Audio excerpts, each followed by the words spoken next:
Assalamualaikum warahmatullahi wabarakatuh. Waalaikumsalam warahmatullahi wabarakatuh. Selamat pagi semuanya. Pagi, Pak. Gimana kabarnya hari ini? Baik. Alhamdulillah. Sebelum pelajaran dimulai, mari kita absen terlebih dahulu. Yang pertama, Dian, Hadir. Ansori, Hadir, Pak. Budi. Gak masuk, Pak. Pak. Kenapa? Sakit. Oh, yang tadi WA saya ya? Iya. Oh iya. Jadi di kesempatan kali ini saya akan menjelaskan tentang perkoperasian. Manfaat kita mempelajari perkoperasian di sini untuk memperbanyak pengetahuan kita tentang perkoperasian, apa itu koperasi, jenis koperasi, fungsinya, tujuan, dan jenis-jenisnya. Apakah kalian sudah tahu apa itu koperasi? Tidak tahu, Pak. Oh iya. Untuk tidak menyanyiakan waktu, langsung saja saya akan menjelaskan tentang koperasi. Jadi, pengertian koperasi ialah setiap kelompok atau individu atau tata usaha, kelompok individu atau badan usaha yang menjalankan kegiatan usaha atas asas kekeluargaan dan untuk mensejahterakan anggotanya. Jadi koperasi di sini ialah setiap kelompok atau individu atau badan usaha yang menjalankan kegiatan usaha atas asas kekeluargaan dan bertujuan untuk mensejahterakan anggotanya sendiri. Yang selanjutnya yaitu landasan-landasan koperasi. Jadi landasan-landasan koperasi di sini dibagi menjadi 4. Yang pertama yaitu landasan Pancasila. Jadi landasan Pancasila di sini ialah sebagai sarana untuk mencapai masyarakat agar adil, makmur, dan sejahtera. Dan di landasan ini koperasi membutuhkan topangan dari landasan hukum, sedangkan landasan hukum koperasi di Indonesia berpijak pada Pancasila. Dan yang kedua yaitu landasan Undang-Undang 1945. Jadi landasan Undang-Undang 1945 di sini bahwasanya koperasi diposisikan sebagai salah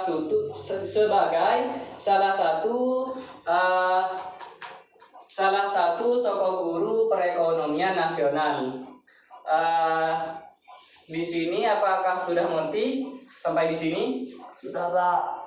Lanjut, yang ketiga yaitu landasan sosial. Jadi landasan sosial di sini maksudnya di sini ya setiap anggota koperasi bahu membahu berbagi, berpendapat, berdiskusi, mulai dari mendiskusikan pemasaran dan kemajuan koperasi. Dan yang terakhir yaitu landasan operasional. Jadi di landasan ini perekonomian di Indonesia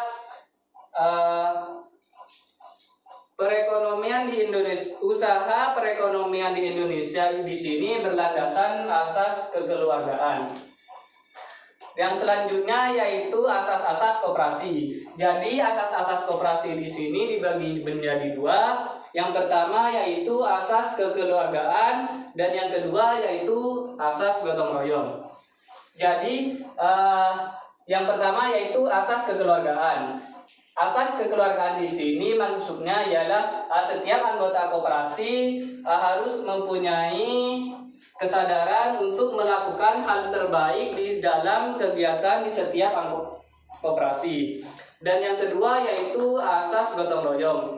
Jadi asas gotong royong di sini ialah setiap anggota koperasi harus mempunyai sifat toleransi, tidak individualis atau tidak individualis dan bisa bekerja sama terhadap anggota koperasi lainnya. Sudah dimengerti? Sudah Sudah, Pak. Pak. Baik, kita lanjutkan ke pembahasan yang kedua, yaitu prinsip-prinsip koperasi. Prinsip koperasi. Jadi prinsip-prinsip koperasi di sini diantaranya yaitu setiap anggota koperasi harus mempunyai sifat sukarela dan terbuka. Dan di setiap kegiatan di dalam koperasi dilakukan oleh anggota secara demokratis. Dan di dalam koperasi harus mempunyai otonomi atau kebebasan. Dan yang terakhir yaitu setiap anggota koperasi harus mempunyai kepedulian terhadap anggota koperasi lainnya. Untuk penjelasan yang selanjutnya yaitu tentang nilai-nilai koperasi. Jadi nilai-nilai koperasi di sini yaitu yang pertama, koperasi mempunyai nilai kekeluargaan, mempunyai nilai tolong-menolong, mempunyai nilai bertanggung jawab, demokrasi, keadilan, dan kepedulian. Sampai di sini, apakah ada yang ditanyakan? Enggak ada. Jadi mengerti semua ya? Sudah Ya. Pak. Baik, untuk penjelasan yang selanjutnya yaitu tentang tujuan koperasi. Jadi tujuan utama koperasi di sini untuk mensejahterakan anggotanya. Dan tujuan koperasi lainnya yaitu untuk mengembangkan potensi atau kemampuan masyarakat. Dan tujuan koperasi lainnya juga untuk memperkokoh perekonomian masyarakat dan untuk mengembangkan perekonomian nasional. Untuk penjelasan yang selanjutnya yaitu saya akan menjelaskan tentang jenis-jenis koperasi. Jadi jenis-jenis koperasi yang pertama yaitu jenis koperasi berdasarkan jumlah lapangan usahanya. Jadi di sini berdasarkan jumlah lapangannya dibagi menjadi dua, yaitu koperasi single purpose dan yang kedua yaitu koperasi multi purpose. Jadi maksudnya di sini koperasi single purpose di sini ialah salah satu jenis koperasi yang hanya mempunyai satu bidang usaha. Contohnya seperti koperasi simpan pinjam. Dan yang kedua yaitu koperasi multi purpose. Maksudnya di sini ialah salah satu jenis koperasi yang mempunyai dua bidang usaha atau lebih. Dan yang kedua yaitu jenis koperasi berdasarkan fungsinya. Jadi jenis koperasi berdasarkan fungsinya di sini dibagi menjadi tiga. Yang pertama koperasi produksi, koperasi jasa, dan koperasi konsumsi.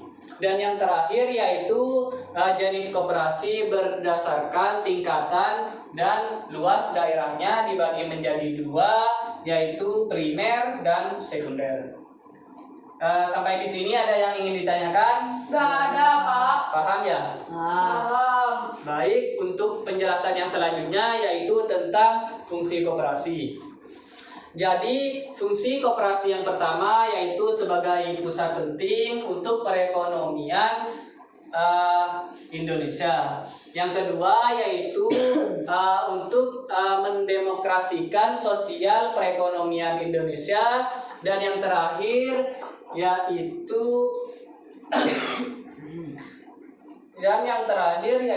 untuk mewujudkan mengembangkan perekonomian nasional.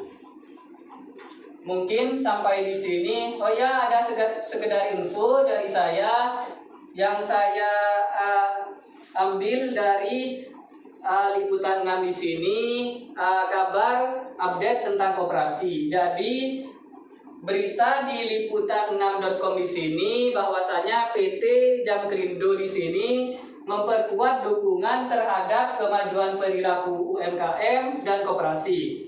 Jadi Jamkrindo di sini menandatangani dua nota kesepakatan tentang upaya peningkatan daya asing dan produktivitas koperasi melalui penguatan permodalan. Dan pandangan nota kesepahaman pertama dilakukan dengan lembaga pengelolaan dana bergulir koperasi, usaha mikro, kecil, dan menengah. Mungkin infonya cukup sampai di sana, dan selanjutnya yaitu saya akan memberi tugas kepada kalian cari artikel di internet tentang masalah koperasi dan berikan juga solusinya. Baik, gimana sudah dapat artikelnya semua? Sudah Pak. Sudah selesai? Sudah. Ya. Untuk yang pertama, silahkan siapa yang mau maju? Saya Pak. Ya, silahkan ke depan. Dan silahkan dibacakan. Assalamualaikum warahmatullahi wabarakatuh. Waalaikumsalam warahmatullahi wabarakatuh. Masalah dalam koperasi. Penataan kelembangan. Sumber masalah. Masih sulitnya menginventarisasi dan mengidentifikasi koperasi yang beku yang tidak mempunyai aktivitas usaha selama 2 tahun atau lebih, namun masih memiliki aset-aset yang produktif. Solusi terhadap masalah. Pada pihak kader perlu mengadakan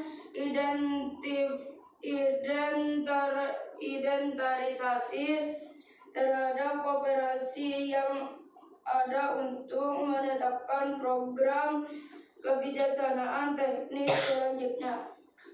Bagus untuk jawabannya. Silahkan duduk kembali.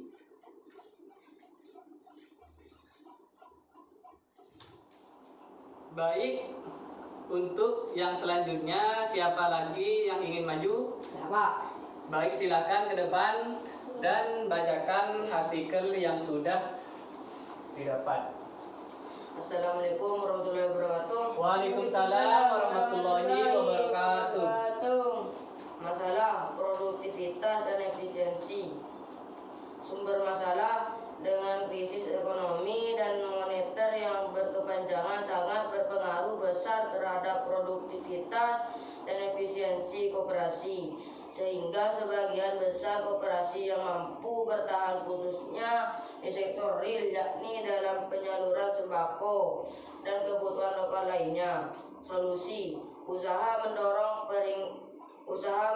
peningkatan produktivitas dan efisiensi koperasi perlu melibatkan koperasi lebih luas lagi pada sektor-sektor produksi dan distribusi untuk mengatasi dampak negatif dari krisis ekonomi. Sudah? Sudah Pak. Bagus jawabannya, sangat bagus sekali. Dan silahkan duduk kembali.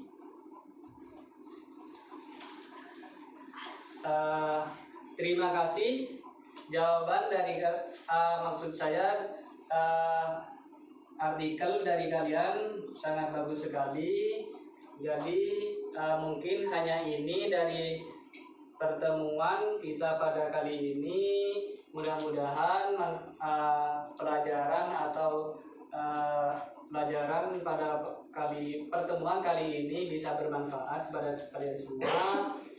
Jadi kesimpulan dari pertemuan pada kali ini ialah bahwasanya koperasi di sini ialah salah satu kegiatan masyarakat yang bertujuan atau manfaatnya itu kembali kepada masyarakat itu sendiri. Baik, hanya itu dari saya. Kurang lebihnya mohon maaf. Dan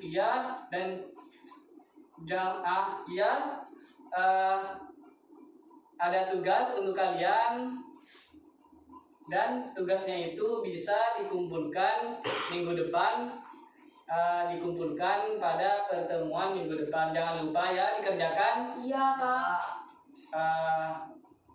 Kurang lebihnya, assalamualaikum warahmatullahi wabarakatuh. Waalaikumsalam warahmatullahi